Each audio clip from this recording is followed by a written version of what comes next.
Hi everyone. I thought today that I would just briefly review the Treaty of Saginaw to give you an idea of how the treaties between Native Americans and the settlers often went. And then I just wanted to make a brief note on the an issue of constitutionality in the 1835 Constitution. I think it's important for you to know before you finish your investigation of the 1835 Constitution.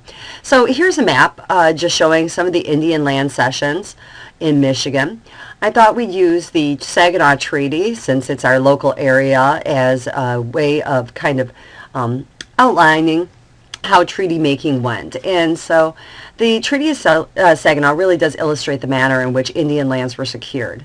People who had come to the Saginaw Valley thought the land was really wonderful. They had great potential, and so they told D.C. that this was a place that we should be interested in.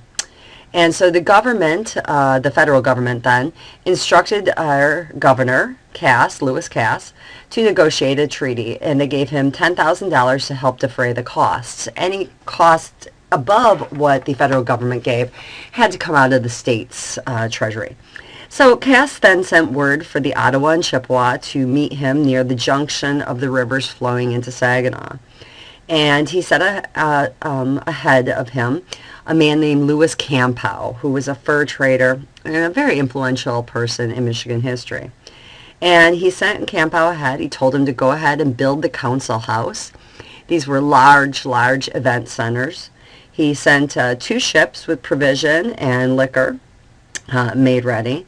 And then Cass himself arrived on September 10th of 1819 with his staff and interpreters. The preliminary discussions lasted about 2 weeks.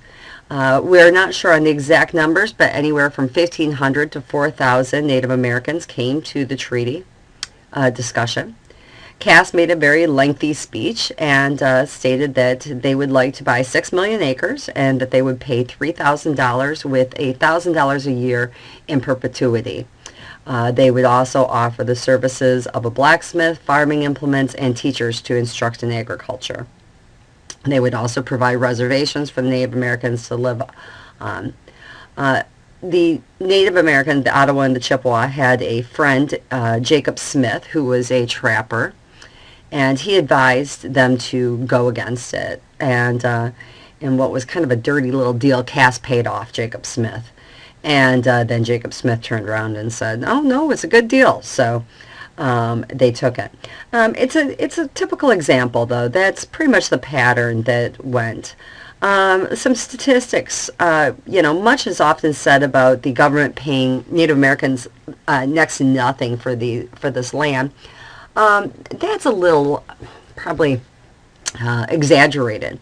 Up until 1880, the United States had paid $275 million for native lands. Surveys cost another $46 million, and the sale of the lands netted the government a loss of $120 million. So although the price paid was not a fair price probably for the land for Native Americans, it's not as if our government was getting rich off of it. And so that's an important point to note. Okay, and I said I wanted to talk for a second about constitutionality. Until 1868, with the passage of the 14th Amendment, the states were not bound to the Bill of Rights. So keep that in mind, that each state was responsible for passing their individual own Bill of Rights, because the federal Bill of Rights, the first 10 amendments to the United States Constitution, was not a guarantee, every citizen did not have that guarantee until the 14th Amendment, when the 14th Amendment stated that no state could abridge the rights or privileges guaranteed in the U.S. Constitution. So important thing to know, okay?